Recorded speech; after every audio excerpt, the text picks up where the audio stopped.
and welcome to the fourth lecture of alternating current। आज हम लोग अल्टरनेटिंग वोल्टेज सोर्स को अलग अलग सर्किट एलिमेंट्स के क्रॉस लगाएंगे। सर्किट एलिमेंट जैसे रेजिस्टर होगा, इंडक्टर होगा, कैपेसिटर होगा, ये सब के क्रॉस। तो चलिए लिखिए, हेडिंग डालिए, एसी अक्रॉस रजिस्टर। ये पहला सर्किट आज हम लोग पढ़ेंगे, एक AC across register. AC across register.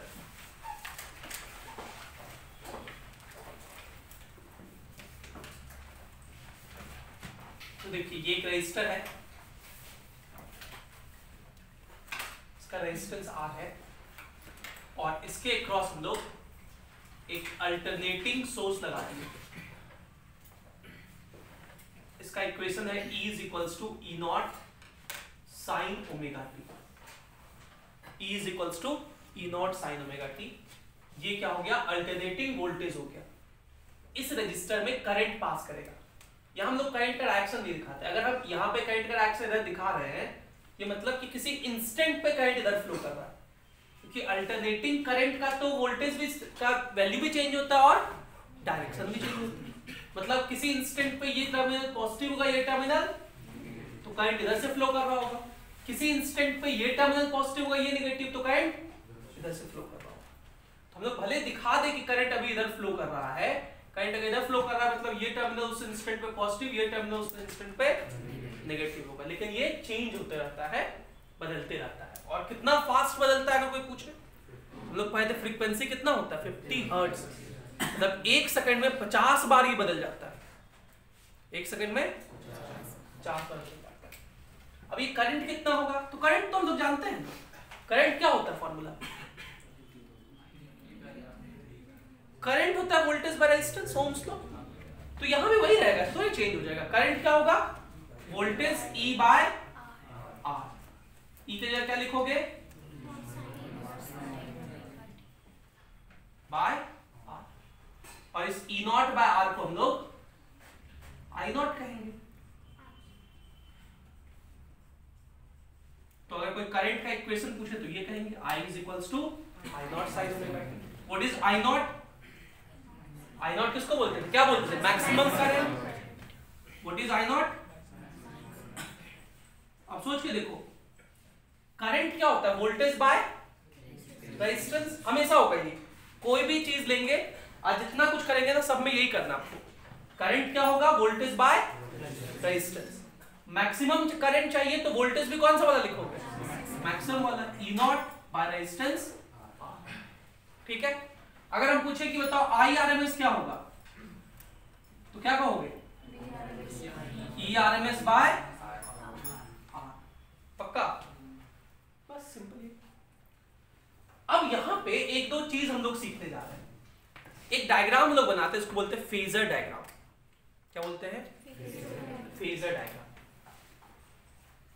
ये अल्टरनेटिंग करंट का सबसे इंपॉर्टेंट चीज है और फेजर डायग्राम को अच्छे से सीखिए।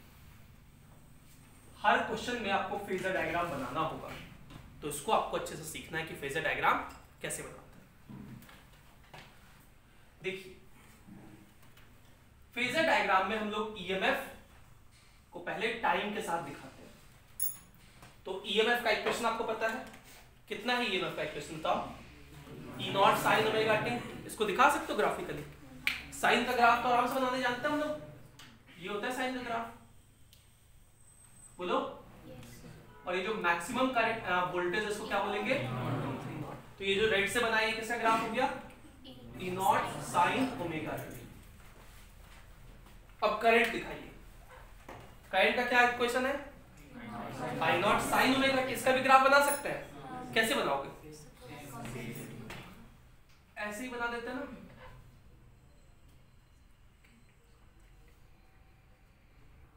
कोई दिक्कत क्या?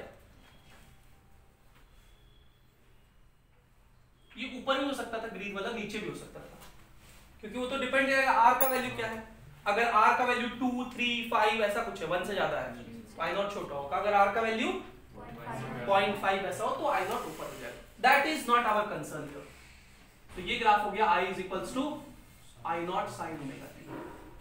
But what does this graph represents? ये ग्राफ क्या रिप्रेजेंट करता है वो सीखना है। ये ग्राफ रिप्रेजेंट कर रहा है, देखिए कि जब वोल्टेज 0 था तब करंट भी क्या था? जब वोल्टेज बढ़ना शुरू किया पॉजिटिव में और मैक्सिमम हुआ तब करंट भी बढ़ना शुरू किया साथ साथ, देखिए। और जैसे ही वोल्टेज मैक्सिमम हुआ उसी इंस्टेंट पे करंट भी क्या है? इसके बाद जैसे ही वोल्टेज घटना शुरू किया करंट भी क्या हो गया? और दोनों फाइनली जीरो हो गया, एक ही समय पे जीरो हुआ। उसके बाद जैसे ही ईएमएफ निगेटिव में जाना शुरू किया करंट भी, जैसे ही करंट मैक्सिमम पहुंचा, सॉरी वोल्टेज मैक्सिमम पहुंचा निगेटिव में करंट भी, फिर यहां फाइनली साथ साथ जीरो। मतलब करंट और वोल्टेज साथ साथ चल रहे हैं, करंट और वोल्टेज, इसको हम लोग बोलते हैं इन द सेम फेज चलना, इन द सेम। तो इसको हम लोग वन वर्ड में लिखेंगे कि इन रजिस्टर, हम लोग इसके क्रॉस बात कर रहे हैं, in resistor current and voltage are in same phase. अब आगे से ये बात हम लोग को याद रखना है कि रजिस्टर में करंट और वोल्टेज सेम फेज में होता है। What is the meaning of same phase? साथ साथ चलने का मतलब क्या है कि जब करंट 0 होगा तब वोल्टेज भी 0 होगा, जब करंट मैक्सिमम होगा तब वोल्टेज भी मैक्सिमम होगा, है ना? अच्छा, दूसरी बात, इसी डायग्राम को फेजर डायग्राम बनाने का ना बहुत तरीका है। तो 3 तरीका हम लोग सीखेंगे फेजर डायग्राम बनाने का, ठीक? पहला तरीका ये है, आपको पहला मतलब जो अभी 3 केस हम लोग करेंगे, रजिस्टर के क्रॉस लगाएंगे, कैपेसिटर के क्रॉस लगाएंगे, इंडक्टर के क्रॉस लगाएंगे, और इन तीनों में 3-3 फेजर सिखाएंगे, एक ग्राफ वाला, एक दूसरा, एक तीसरा। ये तीनों फेजर हम लोग ड्रॉ करेंगे, लेकिन जो तीसरा फेजर होगा ना वो सबसे सिंपलेस्ट है, और वही फेजर हम लोग सब जगह ड्रॉ करेंगे। वो सबसे सिंपलेस्ट और सबसे आसान है, कुछ नहीं, वेक्टर जैसा है, कुछ नहीं है। ये तो बहुत बहुत डिफिकल्ट चीज है, दिस इज वेरी डिफिकल्ट है ना। आप सोचो इसको हम बोल रहे वेरी डिफिकल्ट है तो बाकी सब कैसा होगा? तो साइन का खाली ग्राफ बनाना है जी, ये कुछ डिफिकल्टी है इसमें, तो बाकी सब तो और आसानी होगा ना। ओके, दूसरा तरीका है फेजर दिखाने का कि आप ये एक्स एक्सिस वाई एक्सिस बना लीजिए, ये टाइम। देखो फेज का मतलब होता है कि ये जो इक्वेशन है ना, इसको ये जो साइन है, तो साइन के साथ जो क्वांटिटी है इसको क्या बोलते हैं? फेज। इसको क्या बोलते हैं? साइन के साथ जो क्वांटिटी होता है। तो देखो ईएमएफ का अगर फेज पूछेंगे तो कहोगे साइन का एंगल कितना? Omega T. मतलब यहां से ये टी नहीं है, ये 0 डिग्री है, यहां से ओमेगा टी एंगल पर ईएमएफ होगा, यहां से ओमेगा टी एंगल पर ईएमएफ होगा। ऐसे वेक्टर फॉर्म में दिखा रहे, देखो ईएमएफ को, ईएमएफ वेक्टर है नहीं लेकिन वेक्टर फॉर्म में दिखा रहे हैं, यहां से ओमेगा टी एंगल पर। कोई दिक्कत? पक्का? आगे चलो, ईएमएफ का फेज बना लिए, फेजर। अब करंट का चलो, करंट में भी देखो साइन ही है, एंगल कितना है? तो फिर से ओमेगा टी एंगल पे दिखाएंगे तो ऐसा नहीं दिखा रहे। देखो अभी दोनों एरो दिखा रहा है कि ईएमएफ और करंट सेम फेज, ठीक? ये क्या था? 0। कुछ लोग इस फेजर को भी और सिंप्लीफाई करके बनाते हैं, और वो तीसरा वाला हम लोग बनाएंगे। क्या बोलते हैं? हम लोग इसी को ओमेगा टी मानेंगे, आगे से इसी को ओमेगा टी मानेंगे। तो अब बताओ ईएमएफ किधर दिखाओगे? एक्स एक्सिस में ही, ऐसे बोलो। करंट दिख रहा है कि दोनों सेम डायरेक्शन में? पक्का? सो रजिस्टर में वोल्टेज और करंट सेम फेज में होता है, पॉइंट नंबर 1। कैसे निकालेंगे करंट? तो आपको जैसा करंट पूछा वैसा वोल्टेज लिखिए डिवाइडेड बाय रेजिस्टेंस। आज पूरा दिन बस यही पढ़ेंगे। करंट इज इक्वल्स टू क्या होता है? V by R। अगर मैक्सिमम करंट पूछा है तो मैक्सिमम वोल्टेज बाय रेजिस्टेंस, तो रेजिस्टेंस होता है। लेकिन अभी तक आप जानते थे कि सिर्फ रजिस्टर का ही रेजिस्टेंस होता था, ठीक है, लेकिन आज हम लोग जानेंगे कि कैपेसिटर का भी रेजिस्टेंस होता है, इंडक्टर का भी रेजिस्टेंस होता है। लेकिन रेजिस्टेंस बोलेंगे तो कंफ्यूजन हो जाएगा ना, इसलिए उनको हम लोग रिएक्टेंस बोलते हैं। क्या बोलते हैं? वो अभी सीखेंगे, पहले इसको लिखो फिर आगे।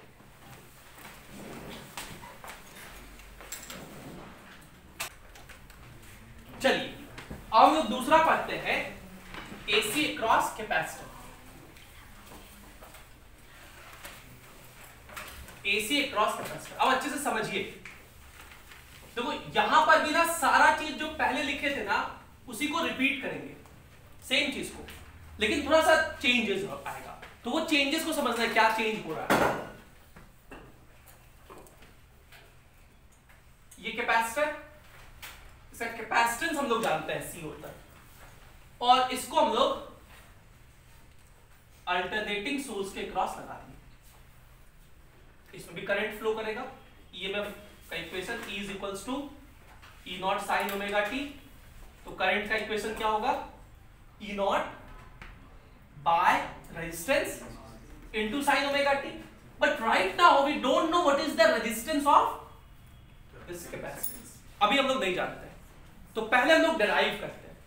पहले हम लोग क्या कर रहे हैं? डिराइव कर रहे हैं उसका रेजिस्टेंस, लेकिन आगे से हम लोग याद रखेंगे उसका रेजिस्टेंस क्या होता है। कैपेसिटर का जो रेजिस्टेंस होगा ना उसको हम लोग रिएक्टेंस पढ़ेंगे। क्या पढ़ेंगे? और क्योंकि कैपेसिटर का रेजिस्टेंस है इसलिए उसको कैपेसिटिव रिएक्टेंस पढ़ेंगे। क्या पढ़ेंगे? है वो रेजिस्टेंस ही, उसका ऐसा यूनिट ओम ही होता है, लेकिन उसको पढ़ेंगे क्या? पूछो क्यों? रिएक्टेंस का है पढ़ेंगे ताकि कंफ्यूजन ना हो, ताकि रेजिस्टेंस तो रजिस्टर का होता था ना, तो रिएक्टेंस बोल दिए मतलब कैपेसिटर का, कैपेसिटर सामने लगा दिए, इसलिए लगाए क्योंकि आगे इंडक्टर का भी मिलेगा। और उसको हम लोग एक्स से लिखते हैं। किससे लिखते हैं? एक्स से नीचे सी लगा देंगे, एक्स सी मतलब कैपेसिटिव रिएक्टेंस। अभी सिखाएंगे इसके बारे में।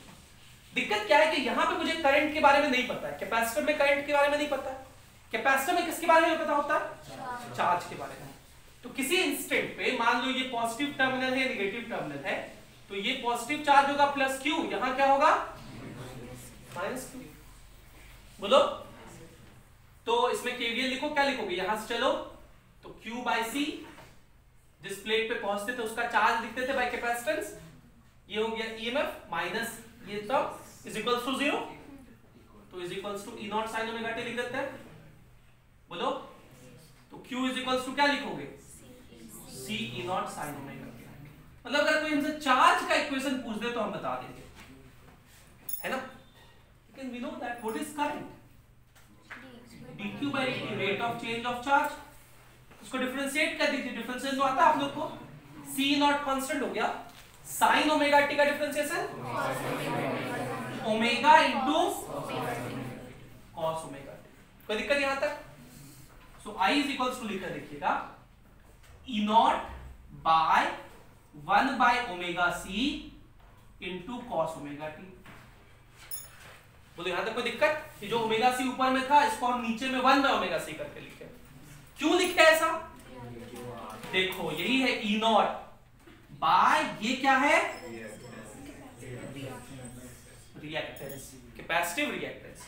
इसको हम लोग बोलते हैं XC से लिखते हैं। What is XC? XC का फॉर्मूला कितना हो गया? 1 बाय ओमेगा सी। और इसी को हम लोग क्या बोलते हैं? Capacitive reactance. Capacitive reactance. कोई पूछ दे what is capacitive reactance? So it is the resistance, it is the resistance offered by capacitor। ये एक रेजिस्टेंस है जो कि कौन ऑफर करता है? कैपेसिटर करता है। अच्छा देखो इसको ऐसा भी लिख सकते हैं ना, Xc is equals to 1 by what is omega angular frequency, formula होता है 2 pi f into c। तो ऐसा भी लिखा जा सकता है फॉर्मूला। द कैपेसिटिव रिएक्टेंस का ये दोनों फॉर्मूला होता है। ओमेगा का 2 पाई एफ होता है वैल्यू, और एफ कितना होता है इंडिया में? 50। ठीक है, कभी कभी ना इसलिए बार बार रिपीट करते हैं आपको कि हो सकता है कभी कि क्वेश्चन में नहीं दे और बोले कि in India we are doing this this this this, तो आपको समझना पड़ेगा कि फ्रीक्वेंसी कितना है और यूएसए में 60 हर्ट्ज। ठीक है, यहां तक किसी को दिक्कत है?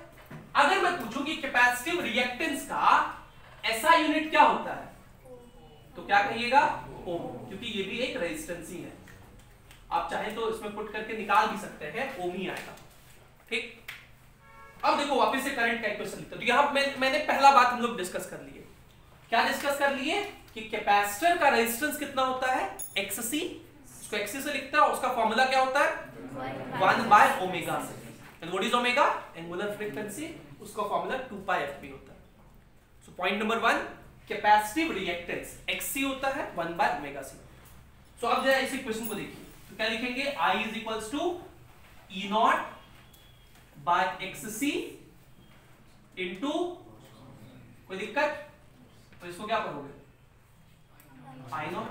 सो I is equals to क्या लिखेंगे? I0 cos omega.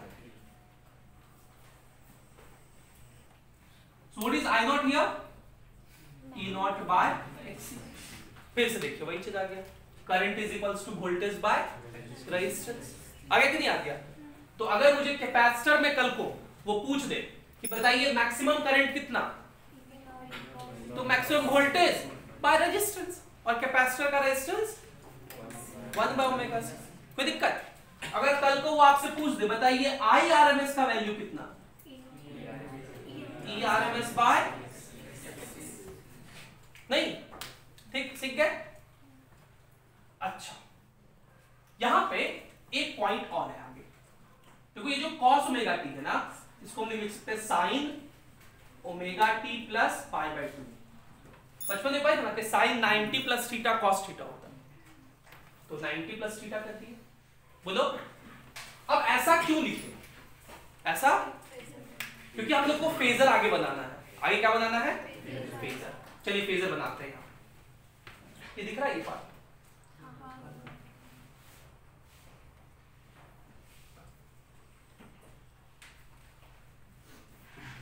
यहाँ पे ईएमएफ और करंट को दिखाएंगे द टाइम को।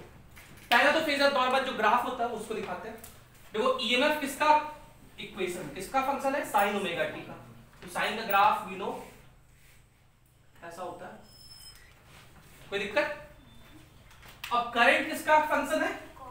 कॉस का। कॉस का ग्राफ क्या होता है? कॉस का ग्राफ क्या होता है? ऐसा।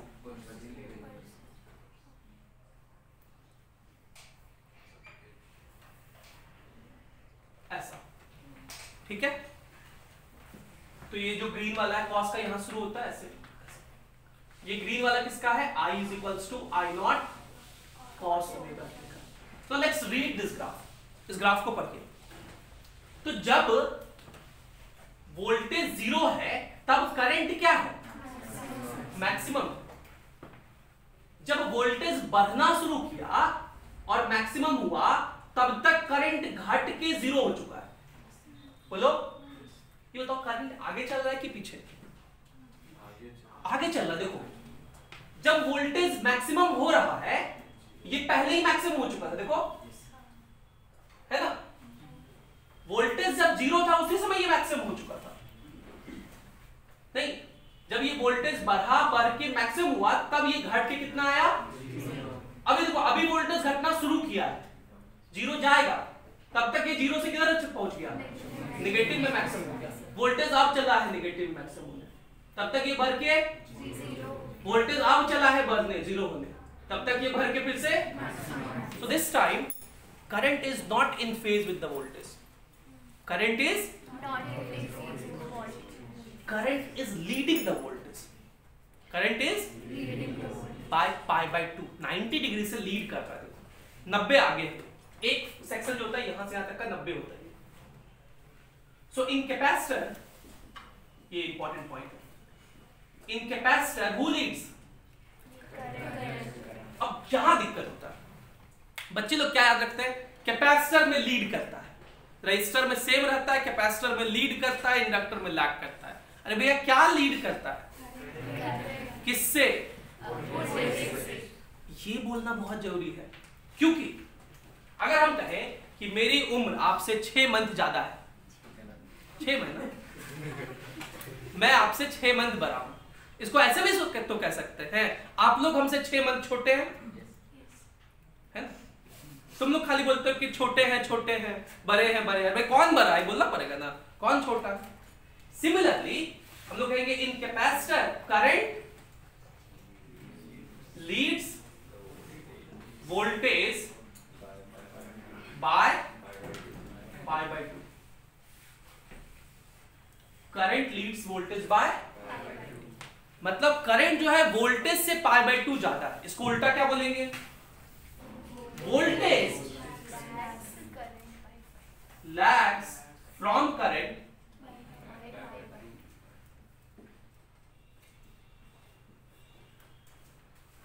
ठीक है। अब इसमें मुझे और भी बहुत सारी बातें समझानी है, पहले इतना लिखो फिर आगे चर्चा करेंगे।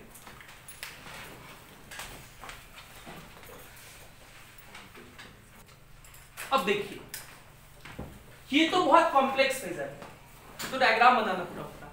अब हम लोग सिंपल वाला बनाने सीखते हैं। सबसे पहले ये y एक्सिस और ये x एक्सिस, इसको हम लोग 0 मान लिए। ओमेगा टी एंगल पे क्या था? EMF, E0 sin omega T था, तो ये हो गया EMF। अब यदि हम लोग करंट का इक्वेशन लिखे थे, यहां लिखा हुआ था करंट था I0 sin omega T plus pi by 2, है ना? मतलब 90 डिग्री ज्यादा, omega T plus pi by 2, omega T plus pi by 2 मतलब यहां से 90 डिग्री ज्यादा, ऐसे होगा करंट। कोई दिक्कत? ये दूसरा फेजर बनाने का तरीका होगा। तीसरा फेजर बनाने का तरीका क्या होगा, जो हम लोग सबसे ज्यादा बनाएंगे? इसी को हम लोग क्या समझेंगे? Omega T. अगर यहां पे ईएमएफ दिखा रहे हैं तो करंट कहां दिखाएंगे? ये देखिए करंट लीड कर रहा है ईएमएफ से। अब जरा थम जाइए, कभी कभी हम लोग ईएमएफ को यहां दिखाएंगे, करंट को ऊपर दिखाएंगे। कभी कभी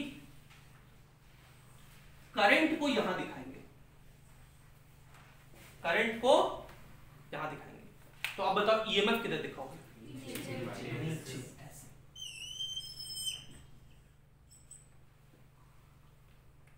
अब ये चीज यूज होगा, देखो ये चीज दोनों एक ही चीज है। अरे भाई ये जो ग्राफ था ना, इसको मैंने 90 डिग्री ऐसे रोटेट कर दिया, ये चीज आ गया। लेकिन ये बनाने का सिग्निफिकेंस है, इस चीज को हम लोग वोल्टेज फेजर कहेंगे। आगे क्वेश्चन में मिलेगा तो वोल्टेज फेजर बनाएंगे। जब 2-3 चीज सीरीज में होगा ना, तो सीरीज में क्या सेम रहता है? करंट। सीरीज में क्या सेम रहता है? तो जो चीज सेम रहता है ना, उसको हम लोग एक्स एक्सिस पे दिखाते हैं। तो सब में करंट सेम रहेगा, तो उसको हम लोग यहां दिखा देंगे और फिर वोल्टेज का फेजर बनाएंगे। तो दिखाएंगे कि रेजिस्टर में देखो वोल्टेज इधर ही है, कैपेसिटर में वोल्टेज नीचे है, लैग करता है। कैपेसिटर में करंट लीड करता है, वोल्टेज लैग करता है। ये चीज ठीक है, क्लियर? ग्राफ समझना है सही से। कौन लीड करता है कैपेसिटर में? करंट, वोल्टेज ठीक है। तो अगर वोल्टेज यहां दिखा रहा है तो करंट ऊपर दिखाएंगे, करंट क्योंकि लीड करता है। अगर करंट यहां दिखा रहा है तो वोल्टेज नीचे दिखाएंगे। क्लियर? वेरी इजी, बहुत आसान सी चीज है। खाली दिक्कत कहां होता है कि आप लोग बस यही करते हैं कि सर कैपेसिटर में लीड करता है, इंडक्टर में लैग करता है। तो ये गलत है। खाली कैपेसिटर में करंट लीड करता है, वोल्टेज ऐसे याद रखना। अच्छा, तो फेजर तो हम लोग सीख गए। इसमें एक पॉइंट है और एक सवाल भी एनसीईआरटी का। सबसे पहले पॉइंट जान लेते हैं हम लोग। एक बहुत फेमस स्टेटमेंट है कि capacitor blocks DC, capacitor blocks DC. Capacitor जो वो डीसी को ब्लॉक करता है। हम लोग पढ़ क्या रहे हैं? एसी।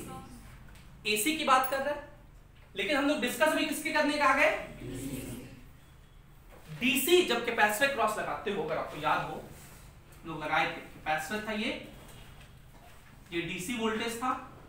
जैसे ही लगाते थे हम एक बात बोलते थे, याद करो, कि with in fraction of second ये कैपेसिटर क्या हो जाएगा? चार्ज हो जाएगा।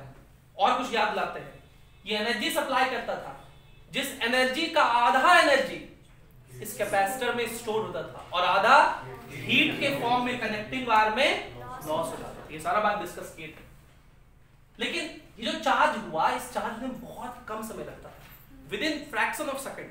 फ्रैक्शन ऑफ सेकंड क्या, सेकंड के 1000 पार्ट में तुरंत करंट फ्लो होता है, ये चार्ज होता है, उसके बाद करंट फ्लो नहीं होता, मतलब फाइनली इस सर्किट में करंट फ्लो होना बंद हो जाता है। इसलिए हम लोग बोलते हैं कैपेसिटर ब्लॉक्स डीसी। इसका एक्सप्लेनेशन हम लोग यहां से भी कर सकते हैं।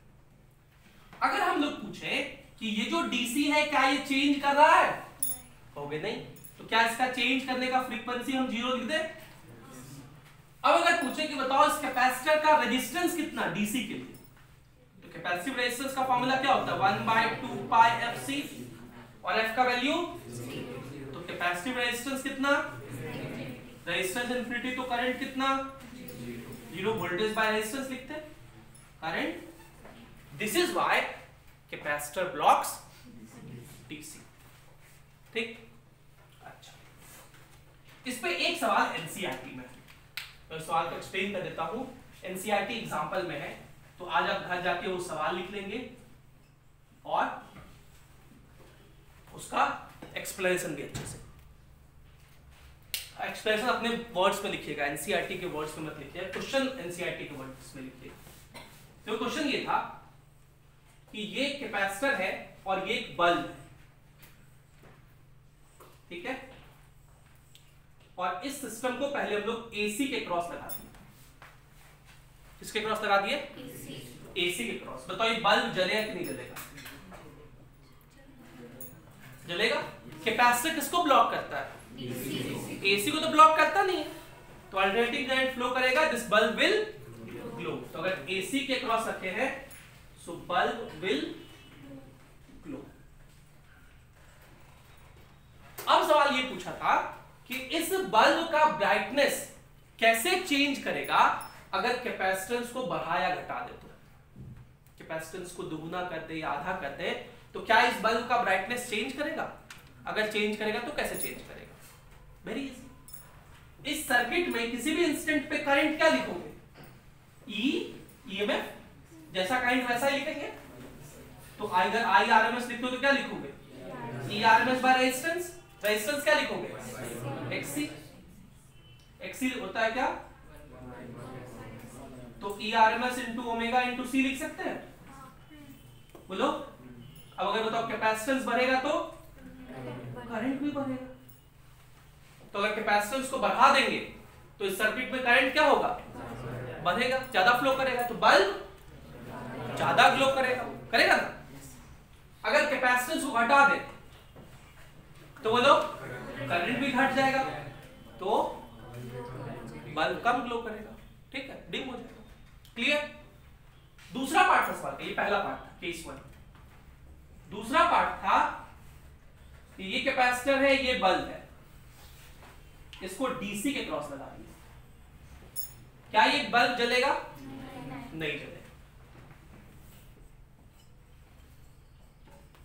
Bulb will not glow. फिर इसका ब्राइटनेस कैसे चेंज करेगा? कैपेसिटेंस को चेंज करे तो सेम रहेगा, वो जल ही नहीं रहा तो उसका ब्राइटनेस क्या चेंज करेगा? जो पहले ब्राइटनेस था 0 था, हाँ बंद था वो, जल ही नहीं रहा, इसका ब्राइटनेस क्या ही चेंज करे? जो बच्चा जन्म ही नहीं लिया उसका क्या छट्टी मनाएंगे, ठीक है। तो अगर डीसी क्रॉस लगा देंगे तो वो बल्ब ग्लो नहीं करेगा। कैपेसिटेंस को बढ़ा दो घटा दो कुछ भी करो, वो बल्ब नहीं ग्लो करेगा। तो कैपेसिटर्स क्लियर हो गए? व्हाट वी डिस्कस्ड, कैपेसिटर के क्रॉस जब भी एसी लगाते हैं then capacitor offers a resistance called capacitive resistance. What is the value of capacitive resistance? 1 by omega c, xc से लिखते हैं, ठीक है। Point number 2, in capacitor current leads the voltage. Current जो है वोल्टेज को लीड करता है। In other words voltage lags from. तो अगर अपन वोल्टेज को यू करके दिखा रहे हैं तो करंट किधर दिखाएंगे? यू करके। अगर हम लोग करंट को यू करके दिखा रहे हैं तो वोल्टेज यू करके दिखाएंगे, ठीक है, नीचे। क्लियर? और क्या डिस्कस किए कि कैपेसिटर जो है वो डीसी को ब्लॉक करता है, मतलब डीसी का करंट उसमें पास नहीं करने देता है। अगर बल्ब लगाओगे तो नहीं ग्लो करेगा, और एसी में पास करने देता है। और कैसे बल्ब का ब्राइटनेस चेंज होता है। क्लियर? फेजर समझ गए इसके बनाने, इसको लिखिए सही से, फिर इंडक्टर करेंगे।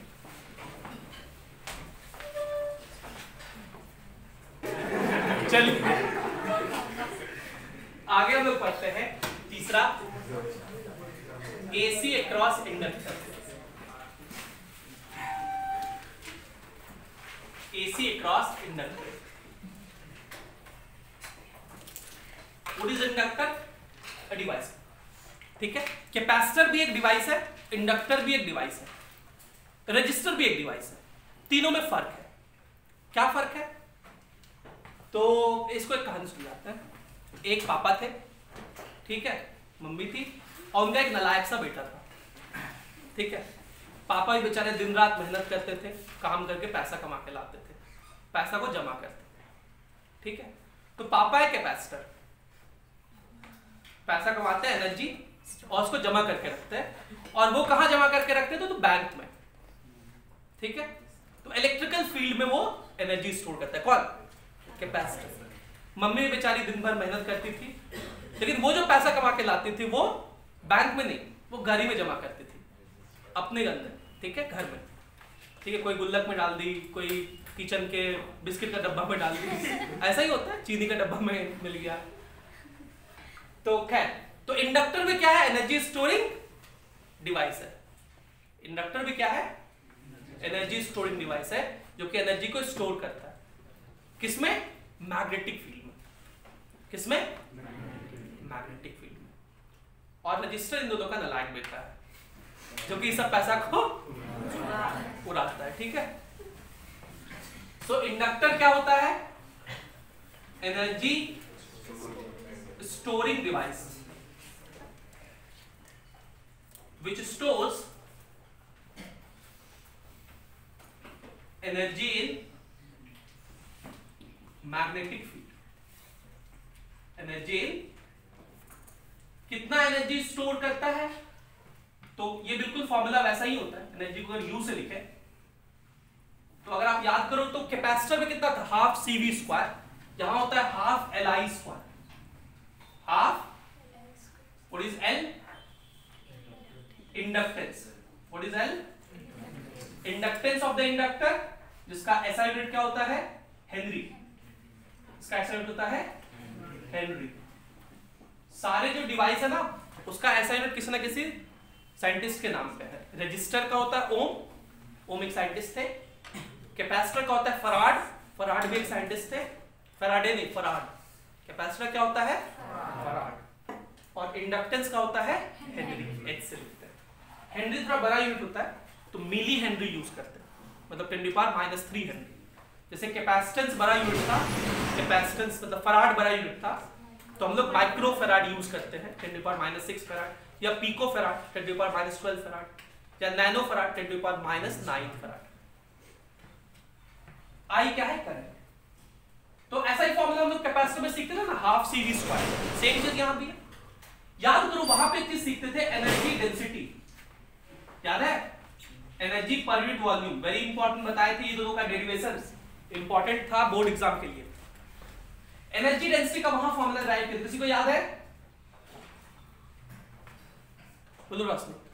नहीं, half epsilon not E square, half epsilon not, तो E की जगह यहां हो जाएगा B स्क्वायर, और जहां एप्सिलॉन नॉट होता है ना, म्यू नॉट उसके अपोजिट में होता है। तो एप्सिलॉन नॉट ऊपर है ना, तो क्या होगा? So what is the energy density in magnetic field?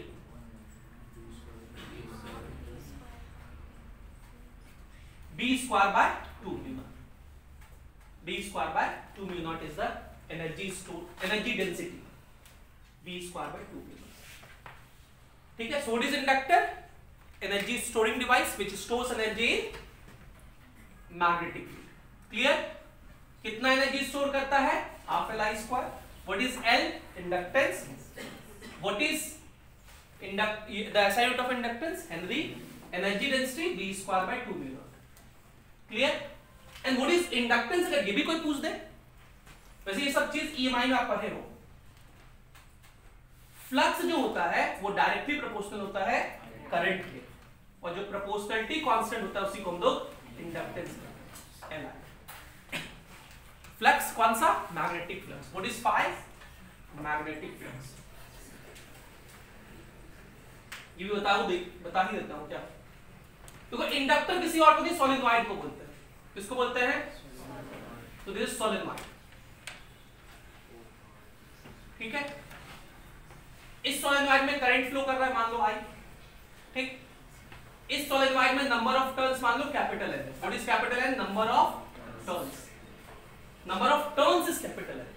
अगर इस सोलेनॉइड का लेंथ बहुत ज्यादा है, एल है, तो n बाय एल को हम लोग बोलते हैं small n, that is number of turns per unit. Number of turns per unit. ठीक है, तो अगर हम पूछे इस सोलेनॉइड से फ्लक्स कितना होगा, तो फ्लक्स होता है magnetic field into area. Flux क्या होता है? Magnetic field into area. Solenoid के अंदर मैग्नेटिक फील्ड याद है? Mu naught N I, mu naught small N into I. Area, अगर ये इसका एक्सिस है और इसका रेडियस आर्क है, एरिया मतलब क्रॉस सेक्शन एरिया, तो pi are square into number of turns. Flux क्या होता है? Magnetic field into area into number of turns कितना है? Capital N. कैपिटल एन को क्या लिखेंगे? Small N into N. So you can see this flux is mu naught N square pi square, नहीं sorry pi square, pi are square L into I. So you can see flux is directly proportional to I, and this term is called inductance L. Inductance या इसको self inductance भी कहते हैं। Another important derivation for your school, ये L क्या है? Self inductance of solenoid. Self inductance of solenoid. These are not part of AC. ये सब आपको जानना चाहिए था इंडक्टर के बारे में, EMI में बताते हैं। अब हम लोग इंडक्टर में आ जाते हैं। AC अक्रॉस इंडक्टर, तो देखिए ये इंडक्टर लगाए और ये AC इसके क्रॉस। ठीक है, अब इंडक्टर में वोल्टेज कैसे लिखते हैं ये थोड़ा सीख लो। इंडक्टर में वोल्टेज कैसे लिखते हैं, वोल्टेज ड्रॉप, ये थोड़ा सीख लो। Inductor is similar as resistor. Inductor is similar as, मतलब जैसा रजिस्टर में पॉइंट्स हम लोग याद रखते हैं ना, करंट के डायरेक्शन में प्लस, करंट के अपोजिट में माइनस, बिल्कुल वही सब बातें यूज करेंगे। जैसे ये इंडक्टर है, करंट इधर फ्लो कर रहा है, अगर आपको A से B तक जाना है तो आप लिखोगे VAB। क्या लिखोगे? VAB। A से B तक चल रहा है, A से B तक जब आप चल रहा है, VAB मतलब A से B तक चल रहा है, तो A से B तक चल रहा है तो करंट के डायरेक्शन में चल रहा है क्या? अपोजिट, तो लिखेंगे plus L di by dt, VAB ये होगा। ठीक है, अगर आप B से A चल रहे हो तो क्या लिखोगे? VBA। क्या लिखोगे?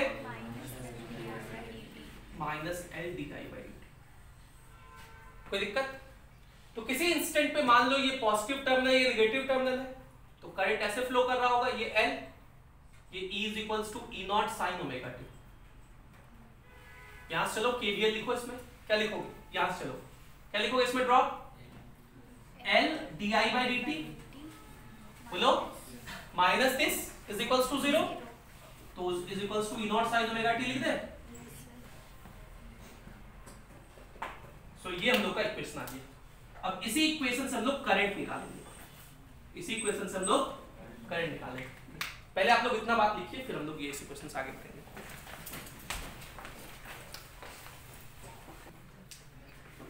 तो इंडक्टर में इस तरह से वोल्टेज लिखते हैं। हम लोग क्या करना है? करंट का इक्वेशन निकालना है इसी इक्वेशन से। देखिए क्या लिख सकते हैं हम लोग यहां से, di by dt is equals to E naught by L sin omega t dt। इसको इंटीग्रेट कर दीजिए। जब टाइम 0 है तब करंट भी 0 होता है circuit. Inductor is just like resistor.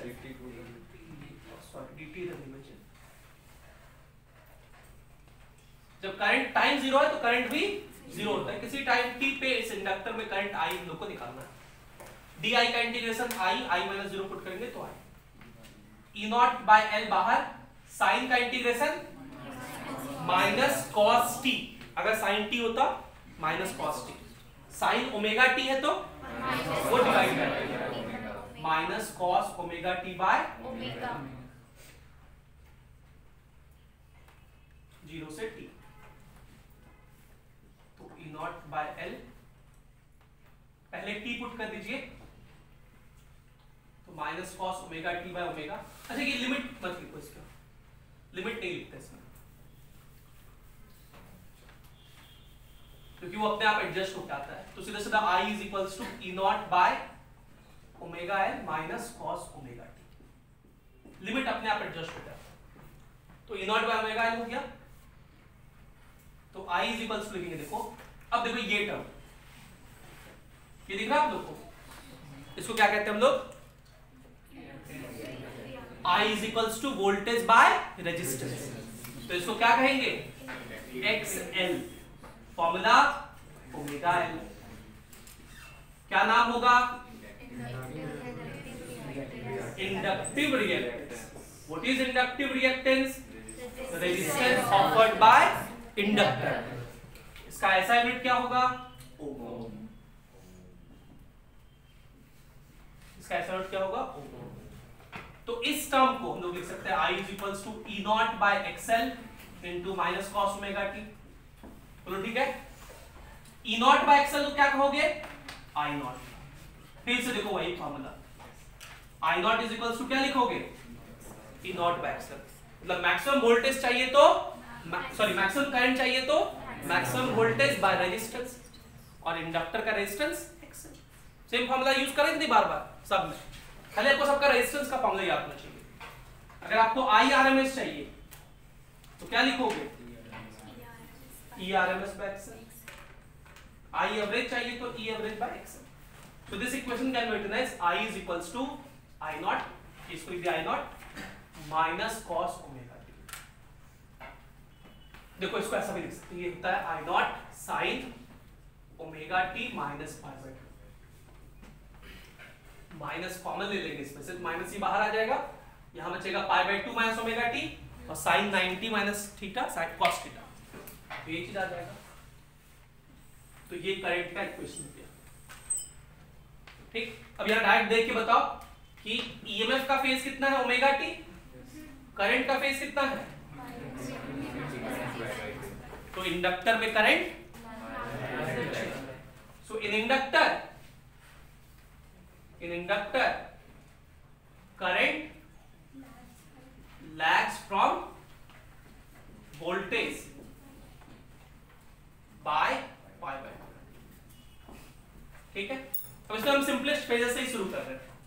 अगर हम लोग ईएमएफ इधर दिखा रहे हैं, अगर हम लोग ईएमएफ एक्स एक्सिस पे दिखा रहे हैं, तो बताओ करंट किधर दिखाओगे नीचे, लेकिन अगर करंट इधर दिखा रहे हैं तो ईएमएफ किधर दिखाओगे, ठीक है। दूसरा फेजर ओमेगा टी वाला,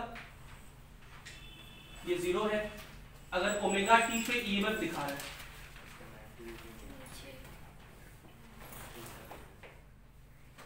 उल्टा लिख दिया, लिख रहा था ओमेगा टी, यहां लिख रहा था ईएमएफ, तो इससे 90 डिग्री का ऐसे, ठीक है, ये ओवर करें, कोई दिक्कत। और एक तीसरा ग्राफ वाला, तो ग्राफ वाला क्या बताएं, ये मिटा दे रहा हूं मैं, ये चीज तो दिखा हुआ था आप लोग का पहले भी,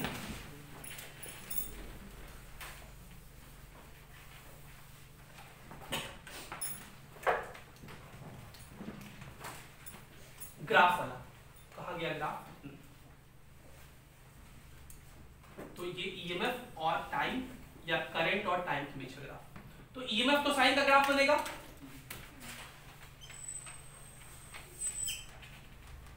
ये हो गया E is equals to E naught sine omega t. अब देखो करंट का किसका ग्राफ है, माइनस कॉस ओमेगा टी का, माइनस कॉस ओमेगा टी का ग्राफ कैसे बनाते हैं, तो कॉस का हम लोग जानते हैं ऐसे शुरू होता था ना, नेगेटिव हो तो नीचे शुरू होगा, उल्टा हो जाएगा, मिरर इमेज हो जाएगा, तो ये ऐसा होता है, ठीक है। इस बार देखो तुमको दिख रहा होगा करंट लैग कर रहा है, देखो करंट अभी निगेटिव में मिनिमम है, और जब तक करंट जीरो हुआ है तब तक ईएमएफ पहले से ही जीरो था, मैक्सिमम हो चुका था। अब देखो जाके करंट बढ़ना शुरू किया और मैक्सिमम हुआ, तब तक ईएमएफ घट के, जब करंट घटना शुरू किया, ये तो पहले ही घट गया था, तब तक ये जाके नेगेटिव हो गया। देखो यहाँ अब जाके नेगेटिव होना शुरू किया है, तब तक ये बढ़ के, ग्रीन वाला है करंट का, I is equals to I naught minus cos omega t। ठीक है, तो ये तीसरा फेजर होता है। तीन फेजर समझ गए अच्छे से। एक क्वेश्चन इसके ऊपर एनसीईआरटी में ये है, तो ये सब क्वेश्चन हम एनसीईआरटी वाले इसलिए करा दे रहे हैं ताकि अगर ये सब डायरेक्ट बोर्ड में आया तो आप लोग उसको कर सके। इसका भी आप लोग क्वेश्चन लिख लीजिएगा अच्छे से और उसको सॉल्व कीजिएगा, मतलब एक्सप्रेशन लिख लीजिएगा। क्वेश्चन ये है कि एक इंडक्टर है, उसको बल्ब के क्रॉस लगा दिए, ये बल्ब जलेगा कि नहीं जलेगा? एसी सोर्स से जलेगा। अगर डीसी लगाएंगे तो भी जलेगा। इंडक्टर जो होता है वो डीसी के लिए एक वायर जैसा बिहेव करता है, कैपेसिटर डीसी को ब्लॉक करता है, लेकिन इंडक्टर जो होता है वो एक वायर जैसा बिहेव करता है। क्यों? एक्सप्लेन करने बोले कुछ तो देखो, एक्सएल का वैल्यू क्या है, मतलब 2 पाई एफ इंटू एल। डीसी का फ्रीक्वेंसी कितना? 0, तो एक्सएल कितना? तो डीसी के लिए इंडक्टर का रेजिस्टेंस 0 होता है, तो यहाँ इसका रेजिस्टेंस 0 मतलब एक वायर हो गया। बोलो, वायर का तो रेजिस्टेंस 0 लेते हैं हम लोग, तो खाली बल्ब लगा हुआ है डीसी क्रॉस, तो जलेगा कि नहीं जलेगा? जलेगा। एसी लगाओ डीसी लगाओ, दोनों केस में जलेगा। देखिए एनसीईआरटी में सवाल ये पूछा है कि देखिए एक इंडक्टर लगाए हैं, एसी लगाए, तो बल्ब तो ग्लो कर रहा है कि नहीं? क्या होगा अगर एक मेटेलिक रॉड को इसमें इंसर्ट कर दे? तो मेटेलिक रॉड अगर इंसर्ट कर दे तो क्या होगा? तो देखो अभी हम लोग इंडक्टर का इंडक्टेंस डिराइव करके दिखाए थे आपको, mu naught pi are square, ऐसा था ना, mu naught pi are square करके एल आई कुछ ऐसे करके निकाले थे पूरा।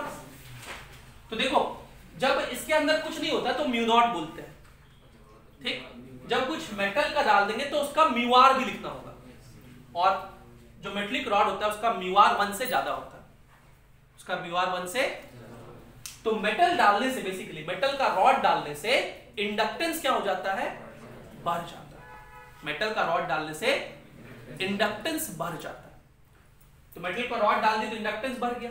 इंडक्टेंस बढ़ने से क्या होगा? देखो इस सर्किट में करंट क्या लिखोगे? ये तो लिखा ही हुआ है current, E naught by XL. तो E नॉट बाय एक्सएल क्या होता है? Omega L. तो मेटल रॉड डालने से क्या हुआ? एल बढ़ गया, तो करंट, तो ब्राइटनेस कम हो जाए। समझ गए? सेम प्रिंसिपल के बारे में ना अगले क्लास में भी बात करेंगे। जो हम लोग से एयरपोर्ट जाते हैं या फिर मॉल जाते हैं तो एक मेटल डिटेक्टर होता है, वो जो डोर आप देखते हैं ना, वो डोर कुछ और नहीं बस बल्कि वायर्स का ही ऐसे कॉइलिंग है, वो इंडक्टर होता है। वो क्या होता है? और उसमें जब हम लोग अंदर घुसते हैं तो मेटल अगर पॉकेट में है कुछ भी तो वो इंडक्टेंस क्या हो जाएगा? बढ़ जाएगा। तो इंडक्टेंस चेंज होने से आगे हम लोग पढ़ेंगे रेजोनेंस इन द सर्किट अगले क्लास में, एलसीआर सर्किट, वहां पे तीनों को मिलाएंगे, इंडक्टर, कैपेसिटर, एसी तीनों को मिला करके डिस्कस करेंगे।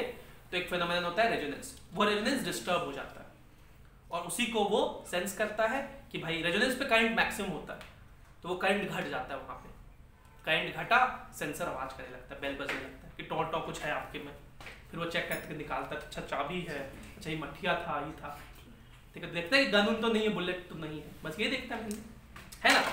तो इस तीनों सर्किट को सही से कीजिए, सही से फेजर ध्यान में रखिएगा, और अगले क्लास में इसी का यूज पड़ेगा। ये बेसिक है एसी का, यही चीज सबसे ज्यादा बार यूज करता है। So this will be all for today. Thank you for being with us, have a great day.